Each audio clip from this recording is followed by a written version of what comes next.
আসসালামু আলাইকুম ভিউয়ার্স, সবাই কেমন আছেন? আশা করি সবাই ভালো আছেন। সো আজকে আমরা ইন্টারেস্টিং একটি টপিকের উপর ভিডিও মেক করতে চলেছি। আমাদের কাছে টপিকটা পুরানা, বাট আমরা সবাই এই কাজটি করতে গেলে বেশ কিছু হ্যাসেলের সম্মুখীন হতে হয়। সো চলুন বিষয়টি সম্পর্কে আলোচনা করা যাক। আমরা অনেকেই অনলাইন থেকে পিডিএফ করতে চাই বা পিডিএফকে ওয়ার্ডে অথবা ওয়ার্ডকে পিডিএফে কনভার্ট। বেশ কিছু প্রবলেম দেখা যায় আমরা যদি অনলাইনে গিয়ে পিডিএফ টু ওয়ার্ড লিখে সার্চ দেয়। বেশ কিছু ফ্রি ওয়েবসাইট রয়েছে যেগুলো আমাদের সামনে চলে আসে। আমরা এই ওয়েবসাইটগুলোর ভিতরে যখন ঢুকি এবং আমরা পিডিএফ যখন করতে যাই, হয়তো বা ফার্স্ট টাইম একটা আমাদের ফ্রিতে করতে দেয়, এরপর আমাদের আর ফ্রিতে পিডিএফ করতে দেয় না, তখন বাই করতে বলে ওয়েবসাইটটাকে। অথবা অনেক ওয়েবসাইটে আছে যেগুলোতে জাস্ট আমাদের ঘুরায় পেঁচায়, বাট আমাদের কাঙ্ক্ষিত যে কাজটা পিডিএফকে ওয়ার্ডে কনভার্ট করা, আমরা এটা করতে পারি না। বা জেপিজিকে পিডিএফ করা, সব ধরনের ফরম্যাট একটা ওয়েবসাইটের মধ্যে এভাবে পাওয়া যায় না। তাই আজকে আমি আপনাদের কাছে নিয়ে এসেছি একটা ওয়েবসাইট, যে ওয়েবসাইটের মাধ্যমে আপনি পিডিএফ, জেপিজি, অর্থাৎ শুধুমাত্র পিডিএফকে ওয়ার্ড নয়, আপনি কোনো পিকচারকেও পিডিএফ বানাতে পারবেন। মানে সব ধরনের ফরম্যাটকে সব ধরনের ফরম্যাটে কনভার্ট করতে পারবেন ইচ্ছা মতো। সো শুধুমাত্র একটা পিডিএফ হওয়ার পর যে আবার বাই করতে বলবে এরকম না। এই ওয়েবসাইটটা টোটালি ফ্রি এবং খুব কম সময়ের মধ্যে এখানে পিডিএফগুলো হয়ে যায়।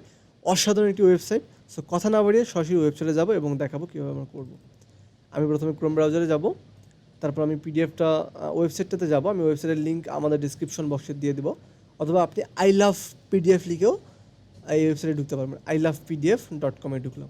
এরপর এখান থেকে আপনি সিলেক্ট পিডিএফ ফাইল করতে পারেন, অথবা আপনি আপনার ইচ্ছা মতো এই যে জেপিজি টু পিডিএফ আছে, মানে পিকচার থেকে পিডিএফ হবে, তারপরে পিডিএফ থেকে জেপিজি হবে, মানে পিডিএফ থেকে পিকচার হবে, তারপর পিডিএফ টু ওয়ার্ড হবে, পিডিএফ টু পাওয়ার পয়েন্ট হবে, পিডিএফ টু এক্সেল হবে, পিডিএফ টু পিডিএফ এ হবে, এসটিএমএল টু পিডিএফ হবে। এসটিএমএল টু পিডিএফ কিন্তু অনেক গুরুত্বপূর্ণ বিষয়। এক্সেল টু পিডিএফ হবে, পাওয়ার পয়েন্ট টু পিডিএফ হবে, ওয়ার্ড টু পিডিএফ হবে। এরকম বেশ কিছু কাজ করতে পারেন আপনি এখান থেকে। আরও অনেকগুলো অপশন রয়েছে, আপনি যদি চান আমি এই ওয়েবসাইটটাকে আপনাদের কাছে আরও এক্সপোজ করবো নেক্সট টাইম, যদি আপনার কাছে ভালো মনে হয়ে থাকে। সো এখান থেকে আমি জাস্ট সিলেক্টে ক্লিক করবো, আমি পিডিএফ থেকে ওয়ার্ড করতে চাচ্ছি। তো আমি এখান থেকে পিডিএফে ক্লিক করে দেন আমার পিডিএফটাকে আমি সিলেক্ট করে ওপেন করে দিলাম। তারপর একটু সময় নিল, এখানে কিন্তু এটা ওপেন হয়ে গেল। ওকে, সিলেক্ট হয়ে গেল। এরপর আমার এখানে লেখা আছে কনভার্ট টু ওয়ার্ড। আমি জাস্ট কনভার্ট টু ওয়ার্ডে ক্লিক করলে কয়েক সেকেন্ডের মধ্যে এটা কনভার্ট হয়ে গেল। এরপর আমি জাস্ট ডাউনলোড টু ওয়ার্ডে ক্লিক করলে আমার ওয়ার্ডটা দেখেন ডাউনলোড হয়ে গেল। ডাউনলোড হতে বেশিক্ষণ লাগে না, মানে এখানে খুব কম সময়ের মধ্যে জাস্ট হচ্ছে 1 থেকে 1/2 সেকেন্ডের মধ্যে এটা হয়ে যায়। এরপর আমি জাস্ট এটা যদি ওপেন করে দেখি, তাহলে দেখেন আমার ওয়ার্ডটা হয়ে গেছে। ওকে, সো আপনারা এইভাবেই পিডিএফ থেকে ওয়ার্ড করতে পারেন। আমি যদি এখানে জেপিজি থেকে বা কোনো পিকচার থেকে পিডিএফ করি, আমি এটাও করে দেখাচ্ছি। জেপিজি টু পিডিএফ আমি এখানে জাস্ট ক্লিক করলাম, তাহলে দেখেন সিলেক্ট জেপিজি বা ইমেজটাকে সিলেক্ট করতে বলছে। আমি এখান থেকে যে কোনো একটা ইমেজ নিয়ে চলে আসবো। একটা ইমেজ নেই, ধর আমি এই ইমেজটা সিলেক্ট করলাম। দেন হচ্ছে আমি এখানে যাব, ক্লিক করে এই ইমেজটাকে নিয়ে আসবো। দেখেন ক্লিক করা মাত্র কিন্তু এটা সিলেক্টেড হয়ে যায়।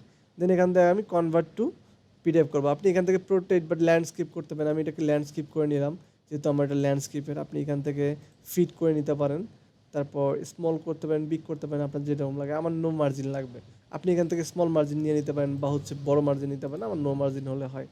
মার্জিন বিষয়টা তো আপনাকে আশা করি আপনারা অনেকেই বুঝেন। ওকে, দেন আপনি এখান থেকে কনভার্ট টু পিডিএফ করবেন, জাস্ট কয়েক সেকেন্ড লাগবে, এটা কনভার্ট হয়ে গেছে। দেন আপনি এখানে ডাউনলোড করবেন, কয়েক সেকেন্ডের মধ্যে এটা ডাউনলোড হয়ে গেল। দেখেন এটা পিডিএফ হয়ে গেছে, ডট পিডিএফ। আমি এখন যদি ক্লিক করি, দেখেন আমার এটা পিডিএফটা হয়ে গেছে জাস্ট কয়েক সেকেন্ডের মধ্যে। সেমভাবে আপনি বাকিগুলো এখানে যে ধরনের ফর্মেটগুলো আছে এই ফর্মেটগুলো ইউজ করতে পারবেন। এবং বাকি আপনি যদি চান বাকি যে অপশনগুলো আছে এগুলো আমি এক্সপ্লোর করি, তাহলে অবশ্যই আমি এক্সপ্লোর করবো। এই জন্য অবশ্যই কমেন্ট বক্সে গিয়ে আমাকে জানাবেন। সো আজকের ভিডিও এই পর্যন্ত। ভালো থাকবেন, সুস্থ থাকবেন।